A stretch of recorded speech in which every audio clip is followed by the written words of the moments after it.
राहून गेली ते सांगतो. आम्ही सामाजिक परिवर्तनामध्ये आपण पाश्चिमात्य संस्कृतीकडे वळत चाललो.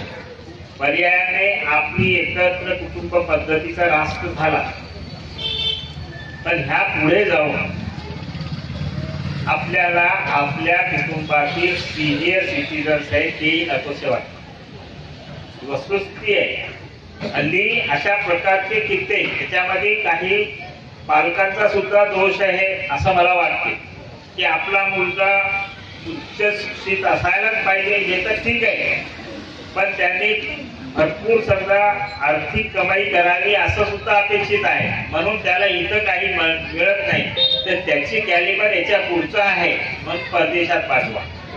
आणि इथं आपण चुकतोय. माझ्या सोबतचे कलिग म्हणजे सिनियर आहेत माझ्यापेक्षा, एक वकील नांदेडचेच आहे, नाव सांगणार नाही. त्याचे 3 मुलं उच्च शिक्षित आहेत. एक ब्रिटनला सर्व्हिस करतो, एक बेंगलोरला सर्व्हिस करतो आणि एक डॉक्टर आहे तो पुण्याला आहे. गाजलेला चाइल्ड स्पेशालिस्ट आहे पुण्यात. असे 3 चांगल्या पदावर आहेत आणि हे नवरा बायको तिथं नाही नांदेडला. आणि त्यांचंही व्यवस्थित त्याचं उत्पन्न होतं ठीक आहे. आता वकिली समजा त्यांनी थकले, वकिली करणं थोडंसं बंद केलं, त्यामुळं नवीन येणारं उत्पन्न नाही, पण त्याची मालमत्ता वगैरे भरपूर आहे, घर चांगलं आहे. पण आता दोघंच राहिलो आपण. वकिली बंद केली, न्यायालयात जात नाही आपण वकिलीसाठी, मग वेळ कसा घालवायचा. त्यांनी ठरवलं की आपल्या मुलगा जो जवळ आहे त्याच्याकडे जावं म्हणून पुण्याला जाण्याचं ठरवलं. त्यांनी निरोप दिला त्या मुलाला की बाय पुण्याला येतो तुझ्याकडे राहायला. ते म्हणलं बाबा मी माझी पत्नी दिवसभर बिझी असतो, वेळ नाही नसतो, तुम्ही येऊ काय. ताबडतोब त्यांना केली, कारण ज्ञानाचा भंडार असणारा एक वकील आहे. त्याला लक्षात आलं की त्याला नकोच आहे. त्याने ठरवलं की आपण कुठंच नाही जायचं, पण इथंच राहू. पण त्यालाही लक्षात आलं की बाबाने पण जेव्हा 6 महिन्याला 4 महिन्याला ते नेहमी जाणं येणं करायचे, त्यांनी ते बंद केलं. ते म्हणलं असं का करता बाबा, येऊ राहा ना. मला कळलं आता मी नाही, आम्ही नाही जाणार. आणि त्यांनी ठरवलं की आपण शेवटपर्यंत नांदेड सोडायचं नाही. दुसरे 2 मुलं होते, त्यांनी आग्रह केला की आमच्याकडे यावं. एकाकडून कळलं ना सगळ्याकडून कळलं काय मानसिकता आहे. आणि म्हणून मी कुठंच जाणार नाही. आता असं आहे की ते बेड रीडर आहे, तरी पण ते खूप मुलांची इच्छा आहे नको. आपण ते डॉक्टर गोदमगावकर चाइल्ड स्पेशालिस्ट त्यांचं तर आपल्याला त्या सोशल मीडियावर भरपूर आहे ना.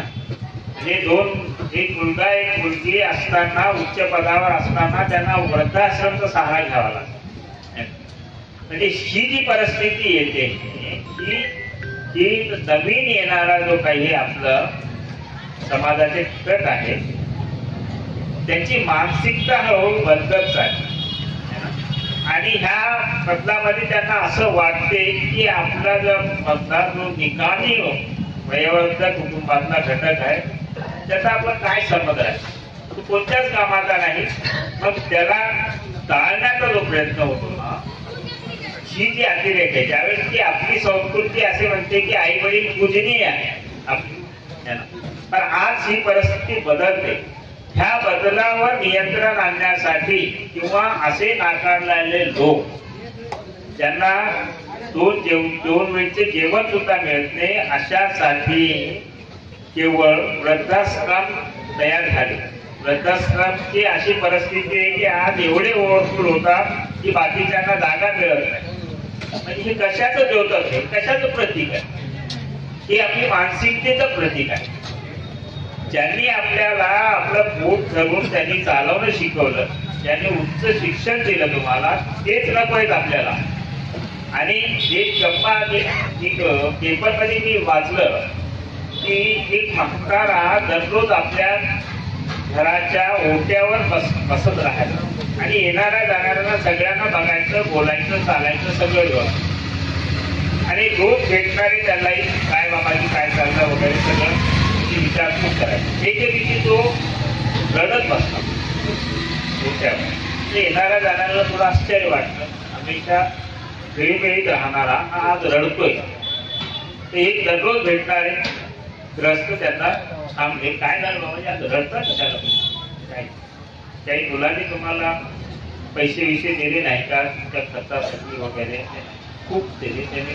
दररोज सकाळी जाताना आपल्या कामावर जाताना तो विचारपूस करतो की 1000-500 माझ्या हातात टाकूनच जातो तो, असं जात नाही. त्याच्यामुळे मला त्याची काही चिंता नाही. म्हणजे मग काय सुनबाईनं तुम्हाला जेवण वगैरे व्यवस्थित केलं नाही का? नाही. सुनबाई खूप काळजी अगदी आपल्या मुलासाठी ती मलाही जपते, हवं ते जेवायला वाढते, तयार करते आणि देते. त्याच्याबद्दलही मला काही आलं का मला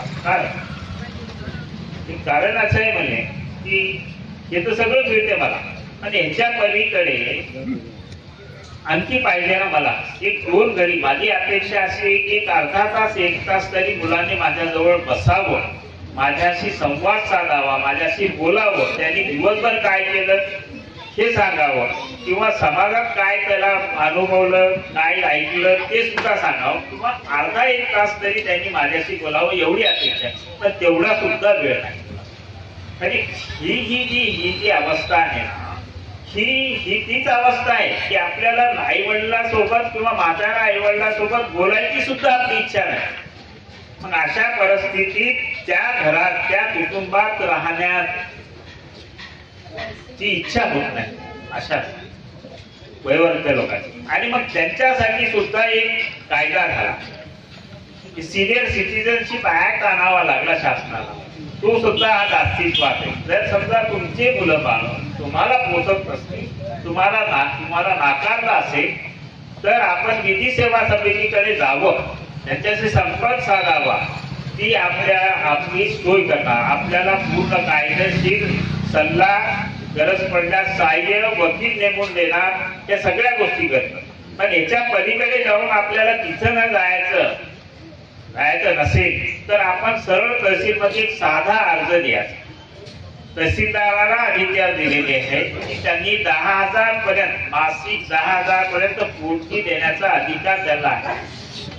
आपण संघर्ष करत असताना, आपण जीवन जगत असताना, आपण जर समाज कुटुंबातून धुतकारले गेलो तर आपण अधिकार म्हणून तो गाजवायचा आणि कायद्याचा उपयोग करून घ्यायचा, जेणेकरून आपलं राहिलेलं जीवन सुद्धा चांगल्या प्रकारे आपल्याला जगता येईल. एवढंच नाही, जर समजा तुम्हाला अशी अवस्था आहे किंवा तो वेळ लागत असेल तर ही विधी सेवा समिती आपल्याला वृद्धाश्रम मध्ये सुद्धा एंट्री देण्यासाठी पूर्ण मदत करते. डायरेक्ट तुम्हाला तिथं वृद्धाश्रमामध्ये एंट्री करण्यासाठी ही सगळ्या गोष्टी करत असते. जिल्हा विधी सेवा समितीकडून हे सगळ्या सोयी उपलब्ध आहेत. एवढंच नाही तर काही शासनाच्या ज्या काही योजना आहेत, प्रौढासंबंधी, विधवा संबंधी, वयोवृद्ध व्यक्ती संबंधी किंवा लहान बालका संदर्भात, या सगळ्या विधी सेवा समिती मार्फत त्या योजनेची आपल्याला इतरभूत माहिती पुरवल्या जाते. आणि गरज पडल्यास तुम्ही त्याचे घटक आहे किंवा तुम्ही त्याचे लाभार्थी होऊ शकता असं वाटल्यास ते लाभ मिळवण्यासाठी जे काही करावं लागणार आहे, तिचा अर्ज करणार आहे, त्याचा पाठपुरावा सुद्धा विधी सेवा समिती मार्फत केला जातो. आणि आजच्या परिस्थितीमध्ये तर तालुका पातळीवर सुद्धा विधी सेवा समिती मार्फत मुख्य द्वाराजवळ न्यायालयाच्या एक कार्यालय उघडलेलं आहे आणि तो 24 तास चालू असतो. तिथं आपण फक्त जायची, आपली अडचण सांगायची, गरज पडल्यास तिथं आपल्याला वकील अवेलेबल करून दिला जातो, बोलावला जातो आणि त्याच्या मार्फत तुमचं ऐकून घेऊन तुम्हाला कायदेशीर सल्ला दिला जातो. आणि जर समजा तुमची जे प्रकरण कोर्टात दाखल करण्यापर्यंत आहे तर सगळं आर्थिक सहाय्य सुद्धा, कोर्टाची फीस, वकिलाची फीस, वकील नेमून देणं, ह्या सगळ्या गोष्टी विधी सेवा समिती मार्फत केल्या जातात. आणि म्हणून ह्या गोष्टी आपल्यापर्यंत पोहोचवणं, जसं कायदे करणं शासनाची जबाबदारी, ही कायदे आपल्यापर्यंत पोहोचवणं ही सुद्धा जबाबदारी समजून शासनाने ही योजना आखली आणि आम्हाला त्यांच्या मार्फत आम्हाला तुमच्यापर्यंत पोहोचवलं. कदाचित याचा फायदा जर आपण 1-2% लोकांना होत असेल तर ही योजना फलद्रूप झाली असं आपल्याला म्हणता येईल. एवढंच